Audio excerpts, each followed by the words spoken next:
here together, and he was inquiring that what if the presenter speak in Arabic, and there's no translations in the workshops. But fortunately, the guy speaks in English, right? So it was good. Okay. So I am in a very bad situation to be between you and dinner and sleep, because it's a very long day, and we are already an hour late. So we will try to make it as short as possible. The main idea is I want to deliver about the importance of putting a governance framework to AI implementation. This is the main idea we're going to discuss. And please feel free whenever you have any inputs, any idea, interrupt me anytime, and we will make it interactive as possible, because to avoid sleeping and to overcome the hunger, okay?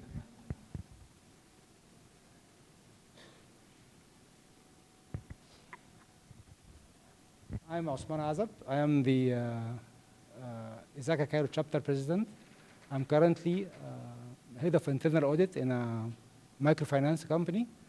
I've been working in 3 industries, in the banking industries for the majority of my life, in the media industry for about 2 years, and then the microfinance, I am working there now. I have several certifications, mainly all from ISACA, CISA, CISM, Seagate, C-Risk, cybersecurity audit certificates. So mainly my certifications are from ISACA. Platinum member here because I am an old man, and I am a member to ISACA since 2003. So I am entitled to be a platinum member. I have some privileges in conferences. I have a VIP lounge, and some giveaways, special giveaways for platinum members.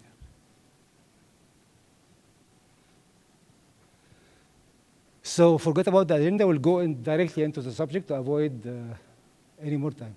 Do you have any idea when the artificial intelligence started?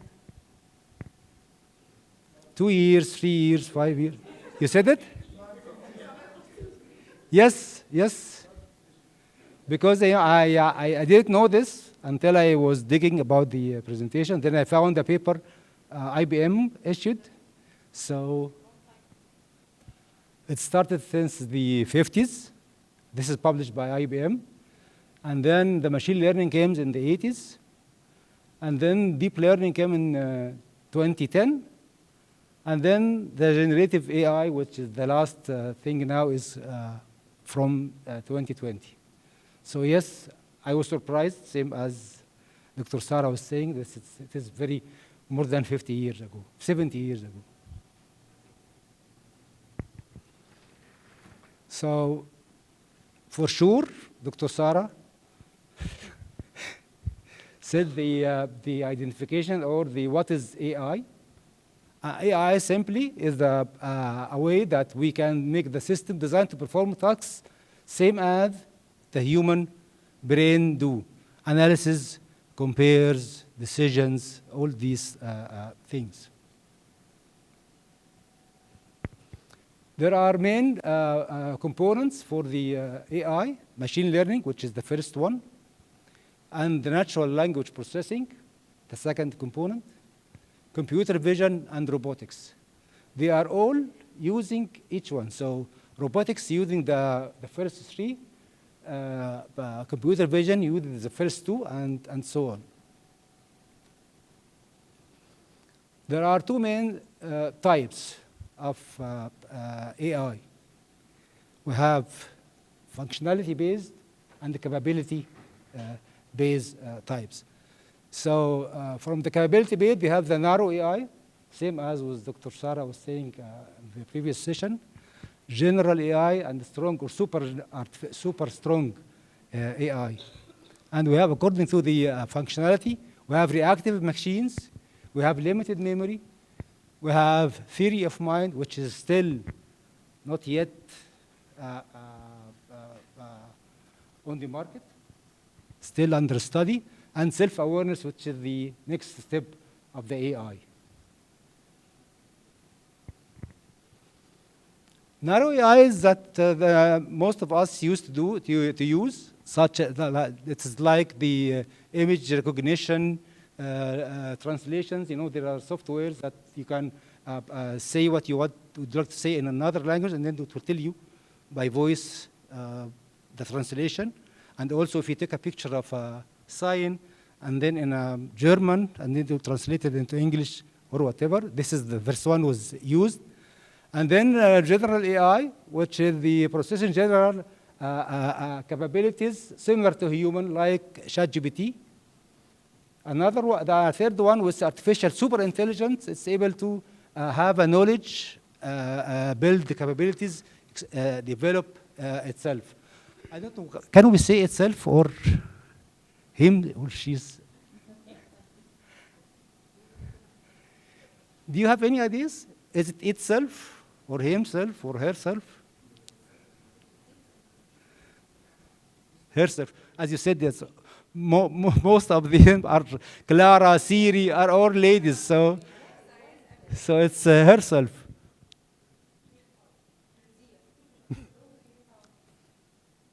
Functionally based artificial intelligence, the first one, which is reactive machines, like we use in filtering the spam emails. It's one of the basics, a good example. The limited memory, it's like the chatbots, which is used. We have an example, or I will say it towards the end, about chatbot. And the theory of mind, which is not yet, as I told you, it's not yet introduced into the market. So governance. Governance means in Arabic, it's good management. So the Emirati guys say that it is Idara Rashida, it's in Arabic, which means good management. And this is simply what is governance is. It's a good management. As long as we have the AI, and as also in the previous session, it is an expensive, must to have, very important, crucial part of the business. So I should have a governance process. I should have a good management processing to protect and properly manage this new technology is being used.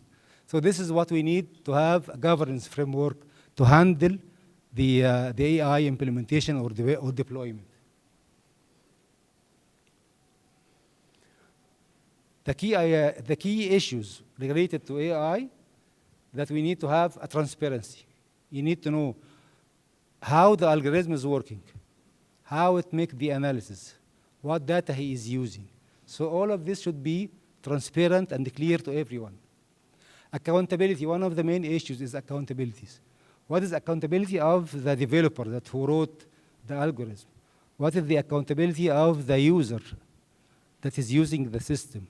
What is the accountability of the customer that is using the system? So one of the key issues that you should have it in place. Fairness, of course. If I am looking for to appoint an IT auditor, and they have a database of, let's say, 1,000 CV. So I asked the AI to select one. So I need to know that he is fair or she is fair in selecting such. Let's say he will not take a woman.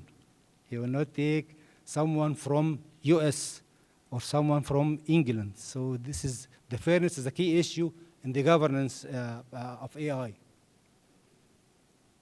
Another two items to consider, which is privacy and security.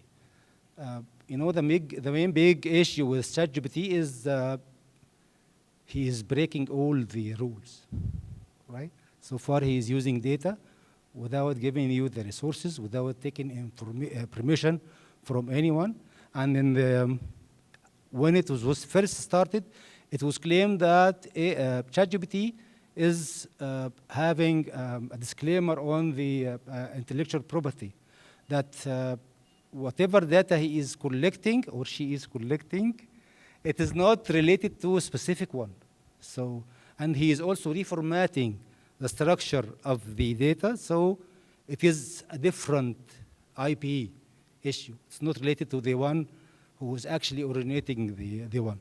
So, but now with the new laws, I think Ramzi tomorrow in the morning will speak intensively on the frameworks, on the laws that's currently underway in Europe or in the US. There are several laws now are coming to help govern the AI.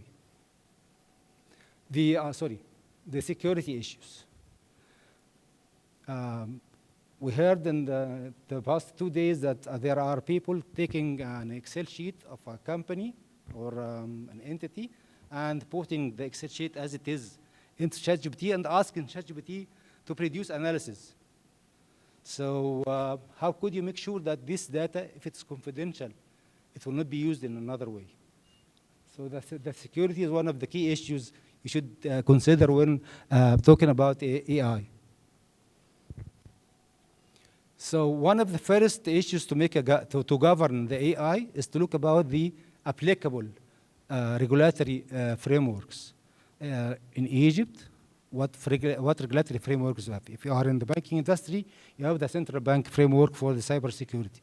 If you are, we'll have a debate now. If you have a fintech company or a non-financial company, you are reporting to the FRA. My friend Asim and Sadat, that is working in a fintech company. So Asim claiming that the fintech companies are now regulated by the central bank. Myself and Sadat saying no, the fintech are reporting to the FRA. We keep on arguing, but we did not agree on single.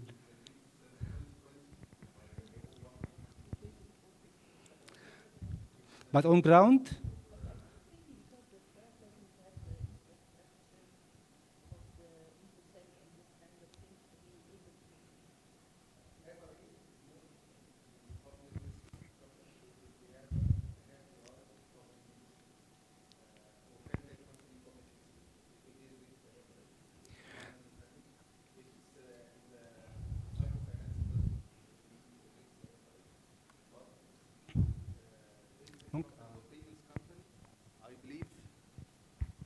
from my opinion, that fintech companies starting 2020 by the release of Law 194 2020 are now regulated by the Central Bank of Egypt.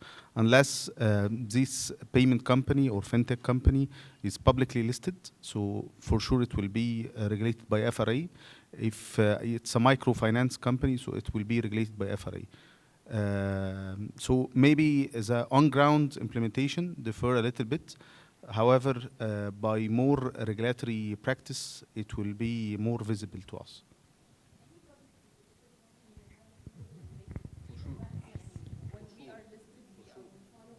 The debate was about if it's not publicly listed, it will follow FRA. So I was telling them, no, starting 2020, it should be under central bank, yes. لازم تحط الميكروفون صوتك واطي طبيعي الراجل كان بيتجنن منك Okay. I mean, from my humble point of view, what we saw in the Fowry incident, that the CBE was handling the issue, was leading the whole case of the data leak and for the ransomware and everything. So I believe that the CBE on the ground is handling the part of the fintech when it comes to what's really happening. Whenever something happening, that's related to security. The issue of Fowry is a special condition because it is mainly doing some payment to the banking industry, but they are also using heavily by the microfinance companies for payment. Yes, and the FRA is released last year a new framework, cybersecurity framework, and it is enforcing everyone who's working in the field, fintech and the microfinance, if they want to provide any services through an application. So they should follow the FRA framework. From where you are? Cameroon. So do you have such a debate? You're working here. Okay. Right. So from this talk, we need to understand, now it's very clear that we need to understand what is the frameworks that is governing the industry where your company is working in. So this is one of the first step.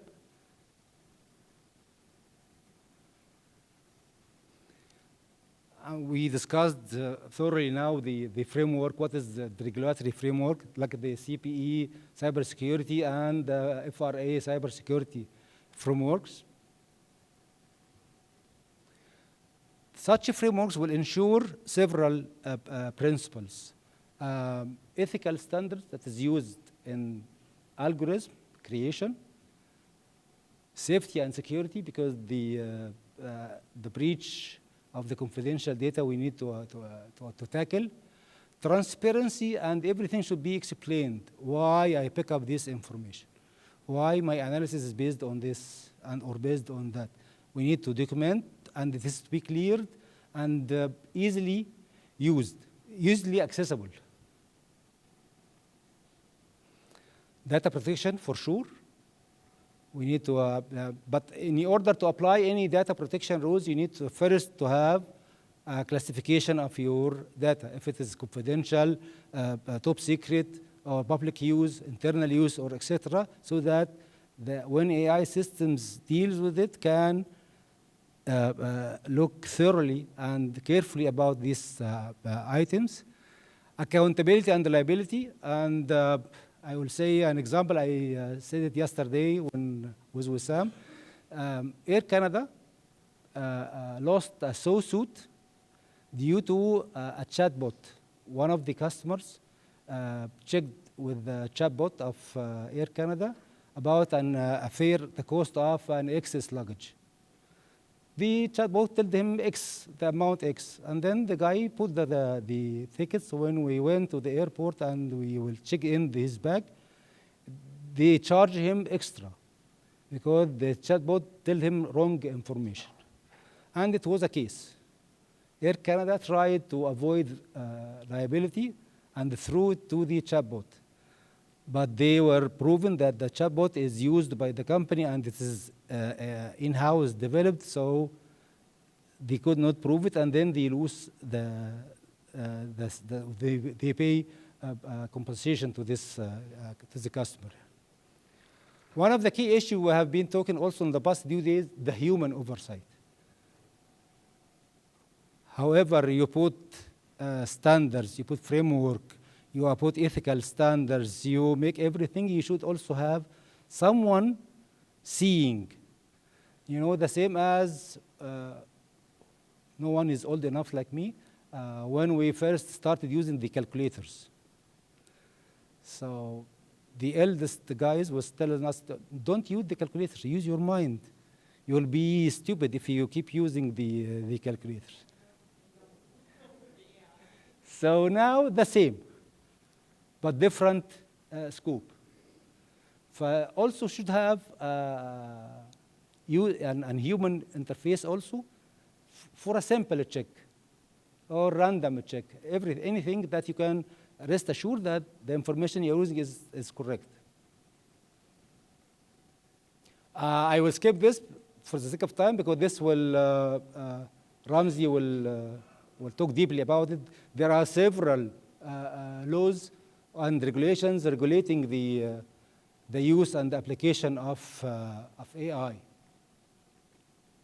In UK, in European, in US, and there are global initiatives, and due to the fact that the AI is globally used, we need to have an international cooperation or collaboration to make sure that these systems are tightened and the usage are somehow safe.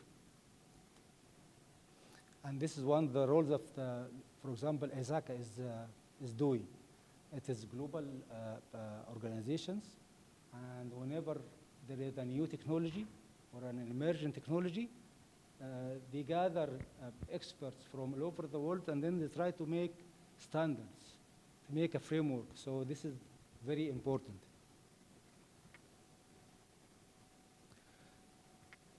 Identifying risks and mitigation strategies.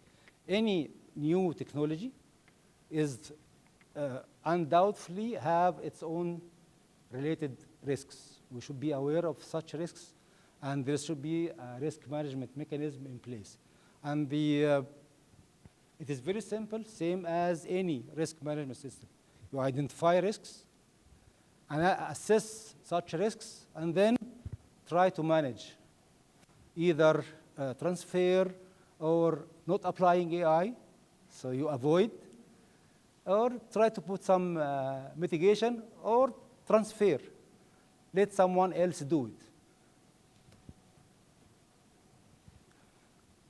Before we go, we need to discuss what do you think are the risks associated with applying or using AI? Privacy, yes, risks. The private risk? The private risk, if you're having this ethical standards and transparency and fairness, and then security items that we were talking in the previous slides, this will somehow give you some kind of an assurance that the privacy is maintained. And also applying regulators framework according to each country are using. So we have technical risks. Let's say about if the algorithm went wrong, if the AI engine is dependent on a specific platform. All these are such kind of risks, security issues, and then we have operational risks, integration with with so many systems. For example, the email filters. It will gather information from different systems and make a database, and then we'll check if this email is falling into the junk one or it is safe to go. The same solutions that will gather information from different systems and make some scenarios, and then we will stop and filter provide you a report with vulnerabilities you have. This is also, we have an integration challenges here, and dependency on certain technology, as I was saying. Regulatory and legal risks. Ethical risk, as you rightly mentioned, Ayman, the privacy concern, which is always a concern, and it will keep on, because there are different rules regarding the privacy. Egypt has its own now. There is someone GDPR in Europe, and there are California Act in the US, and there is something else in India. So you need always to put an eye on this issue. After we identify the risk, we make the second step. Normally, as in any ERM, we will analyze such risks. So we can use some quantitative methods or qualitative methods, and then after we make such an analysis, we will come on priority. What are the most likely to happen and with the most significant impact to have? So we put it in the first, and then try to put mitigation strategies.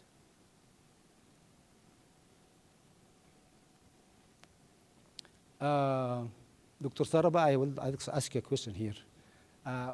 What do you think that I could detect any bias? How could, if there is any known academic? مش academic. It's not academic, but I haven't tried it yet, but I've read about it. It's developed recently by IBM. It's called RAG. RAG is a retrieval augmented generation, which it's heavily based on programming. That's why it's a little bit hard for to be widely used by many people. But the main purpose of RAG is to control where the AI is being fed. Yes, the source of information that is feeding the AI, the input that we were talking about. So you're controlling the quality of the input for the data that is being fed into the AI, as well as you are controlling the output, which actually impacts technical risks as well as operational risks. Will this handle the bias if the algorithm itself, let's say the one who made it is an an American guy, so he's will go with anything pro-American. Yes. So Because you are telling the AI where to get the information from. So if you're telling the AI, I want it from that place, you know that place is not biased. You are the one who's controlling where to get the AI, where to get the data from. So choose an unbiased. But actually, it is happening now that the AI usually tries to avoid anything related to the results itself related to Chinese and Indian. I don't know why. It only shows 10%. Yes. so it's biased. Yes, it is biased. Right.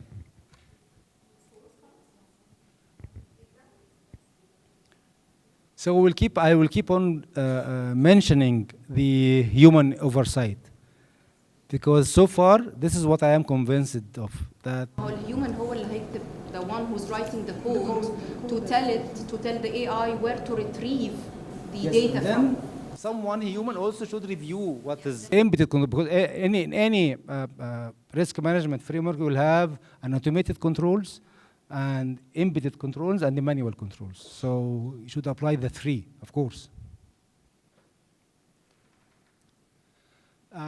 As Dr. Sarah was rightly mentioned, one of the key issues is data governance, that I make sure that the quality of data is okay, this is also one of my concern of applying AI here in Egypt, because we have an issue with the quality of data.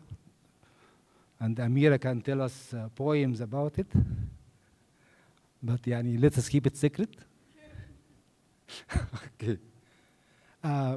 The key issue for the governance is you have a policy, guidelines, and the procedures. So we should also put this in mind.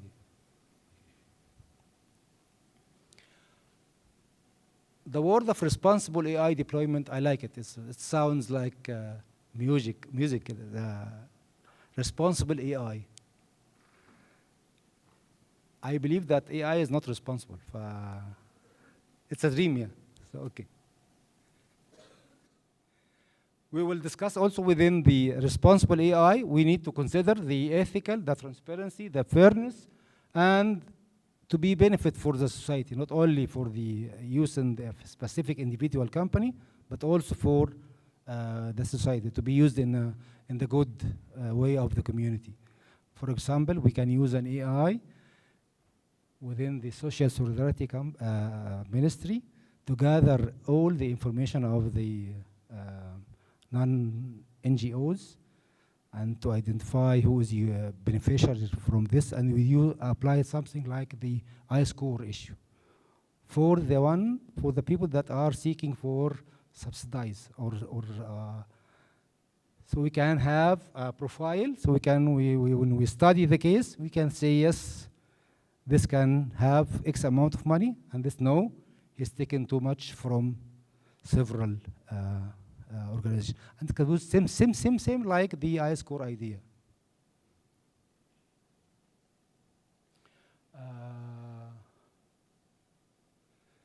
Engagement with stakeholders.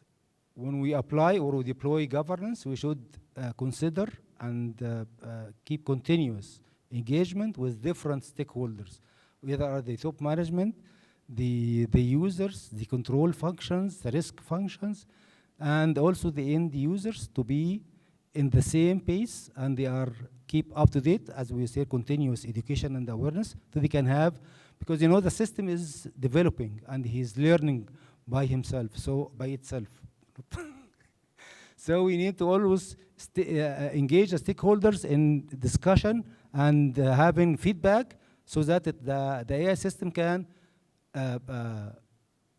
add and adjust from its function.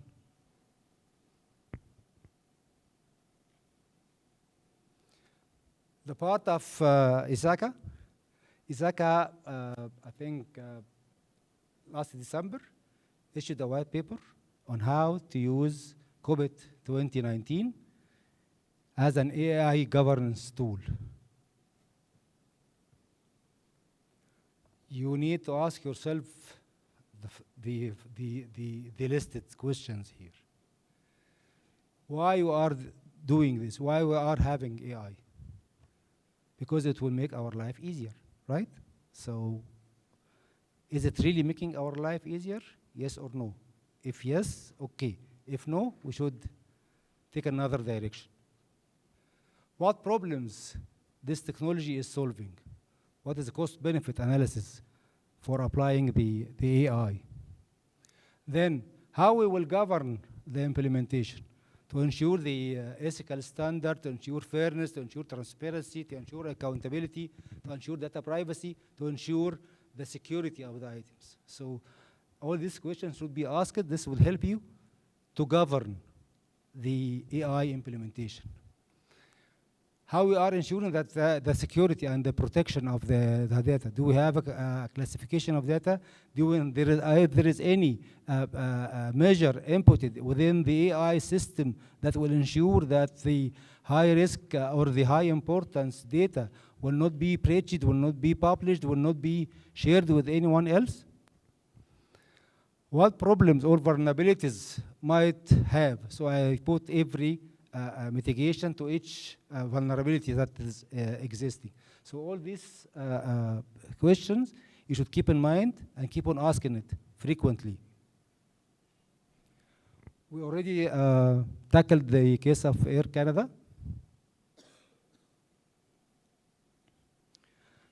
The COBIT, it was originally made as a governance tool, and it's keep on. Despite the fact you can use it as an information security tool, we can use it as an audit tool, but we will talk here about the governance. And the main issue of the governance is to start with the strategic objective. You know the Ramses presentation when he said like this? So this is the strategic alignment. And then risk management, one of the key issues of the governance framework. And then measure the performance, KPIs, key result areas. So I keep on saying that the system is achieving what is designed to achieve. And then security protocols to make the protection, to make also compliance with regulations and rules. And then they ensure the accountability, as we said in the case of Air Canada.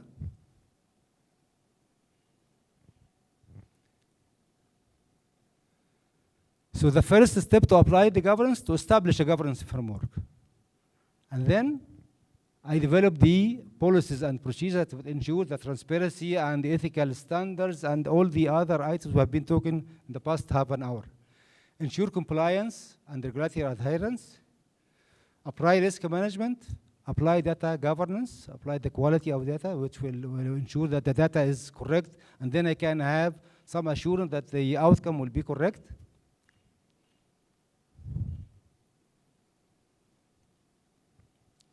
Ensure transparency through the documentation of the AI processes applied, and explain the abilities that the system are using. Training and awareness. This is Asim's very favorite items. It is just one of the key issues that you have a continuous training and awareness about the AI. And keep on educating employees, courses, free read, whatever tools you have. Or go to the Japanese university for courses in AI. And then monitor and evaluate. This is also from the COVID perspective. Monitor and evaluate. Always keep monitoring, always evaluating, and then input whatever the problems identified, how to solve it, and to avoid repeating. One of the key issues that, and I will quote Sadat, he said that there in his company, there are putting a mechanism for innovation. Give us the story, Sadat. Yes, we received an email from our CEO. He is encouraging everyone in the company to use AI tools like ChatGPT to be more to make more innovation and to be more creative. And he make a competition to develop a solution that will serve the company objective using the AI tools. this is one of the to enforce or to encourage the innovation. عايز المثال بتاعك ولا بلاش؟ Yes, of course.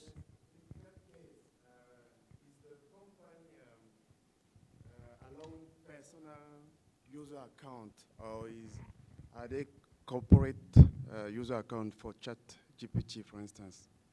Did you get my question? Because to handle the issue of privacy, I'm not sure the company should allow any user to use his personal account in ChatGPT and sharing the data from the company through that personal account. So in your case, how are you managing that issue?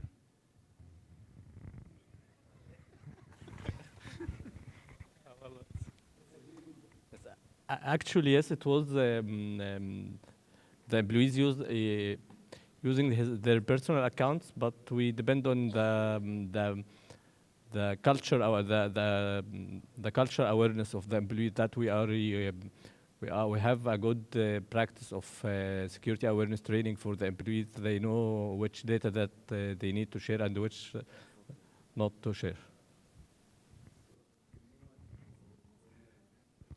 For risk. Yes. اتفضلي. And I tend to agree because there is something I don't understand the impact when we say innovation. How will there be any kind of innovation if all organizations working in the same field will be exposed to the same things? Yani I think this might make you lose your DNA or your competitive edge and makes it more difficult to be distinctive, because it will create the culture of everyone being the same. One of the key issues in using AI is that the way you design the question. So, huh?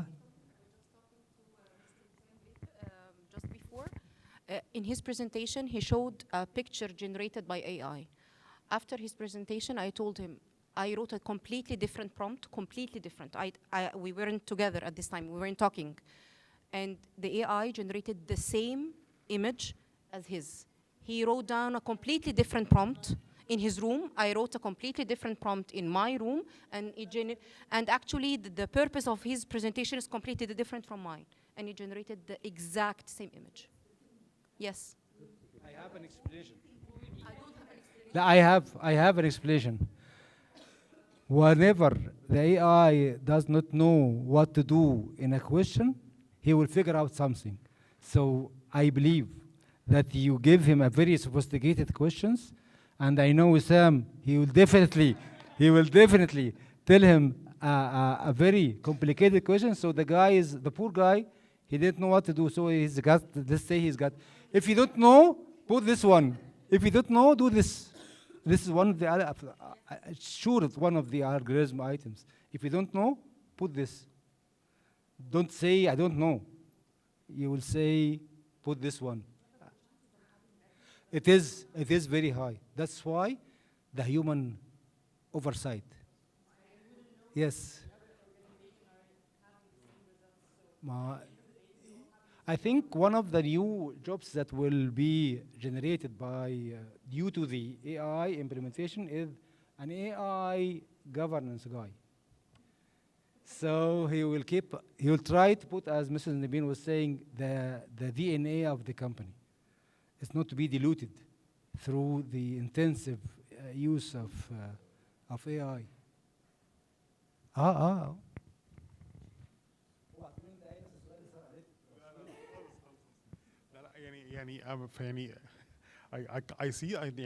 I see that the part of how to differentiate and how to keep people different and how to keep the DNA of each culture different will depend on the localization of the AI, not using the one known AI. So yes. Actually, and currently there are what they call vanilla version. It's kind of a clean version that you can use it locally on your devices or on your system, on your company institution. So you can use this, you can start this, you can build it, you can teach it. Now many of the people on the internet, and even you can look up for them on YouTube, talking about AI agents, that they are having a personal assistant and the coach, and someone who will be my friend who can I chit chat with, my psychologist. So I have my AI agent who is psychologist, I have my AI agent who is personal assistant, I have my AI agent who is my coach, my career coach, and I'm training all of them, and I wake up and I speak to my psychologist, and he reply to me, and I speak to my personal assistant, and they help me. And so even people are now localizing this for the person, not for the institution. Writing an email response, let's say I need a response to this, and I need to put my point of view 1, 2, 3, and then you will Yes. give you an email. Yeah, and they are even learning the AI from their own personal. So they are not getting the AI and just using it. They are training the AI from my experience and from my needs and then I will receive the unique feedback that will differentiate me or differentiate my institution. One answer to your question, Mrs. Naveen, is that I know that one of the big telecoms tycoons are designing their own AI tool, and they are training it, and they are testing it continuously, so they are having their own favorite AI implementation. But you need to be careful about this, of course.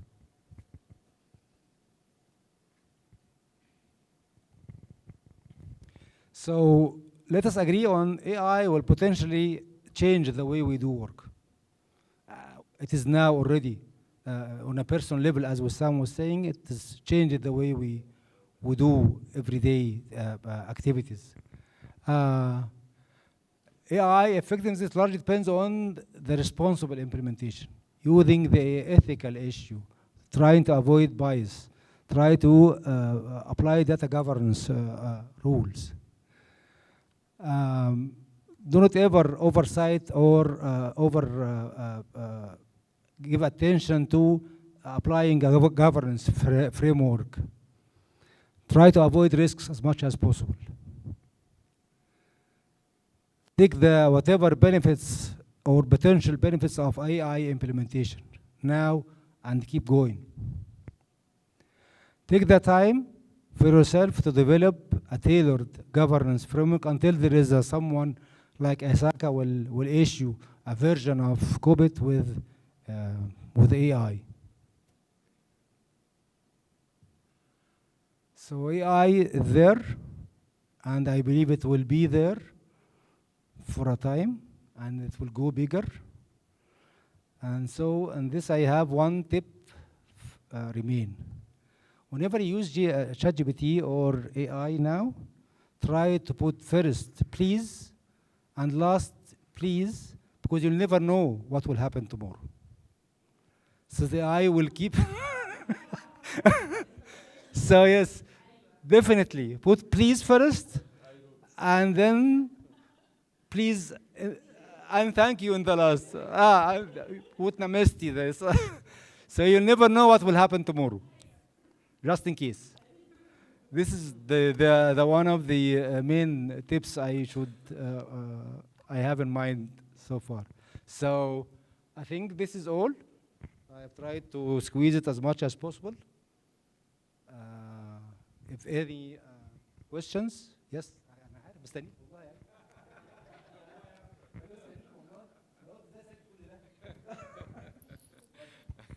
First of all, again, many thanks, Othman, and really helpful.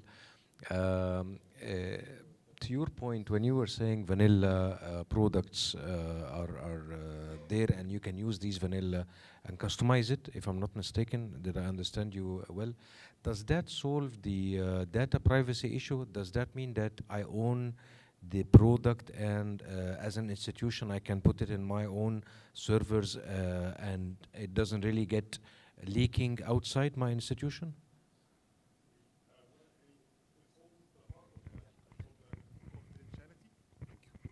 It solves the confidentiality, which is the basis of the privacy.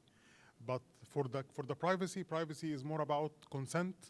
So what are you consenting your users for, and how, and do they know what will happen to their data? Are they accepting that an AI tool will take a kind of decision regarding their lives or their finances or their whatever thing that is in the scope of this AI? So it's about consenting, and it's about opting in, that the person has the right to say no. So, and this is part of it in the GDPR. It solves the confidentiality, not the privacy. And confidentiality is the base of the privacy. So you are one step close. Yeah, so you are in the right track, but you didn't achieve the full privacy. Privacy is confidentiality, then consenting, and then how you will deal with the data, if you will delete it, if you will anonymize it, if you will. So you need to do all the privacy steps and practices and consent, and you can testify then if the data owner, data subjects, right? If you tell you, I want to export all the information you have on me, so you can be able to do this on the AI and get transparency. So yeah, it's all about that you are covering the all aspects, but of course confidentiality is a very good base for starting to build towards the privacy. Yeah.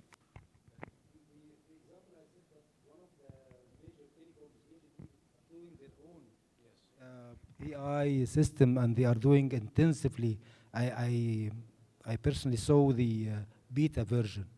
It is incredible. So yes, and they taking care of the Egyptian privacy law, international, because they are an international one, trying to also consider other privacy laws abroad, and they are doing a great job. Yes. شكرا بقى. Thank you all, and free to go to dinner.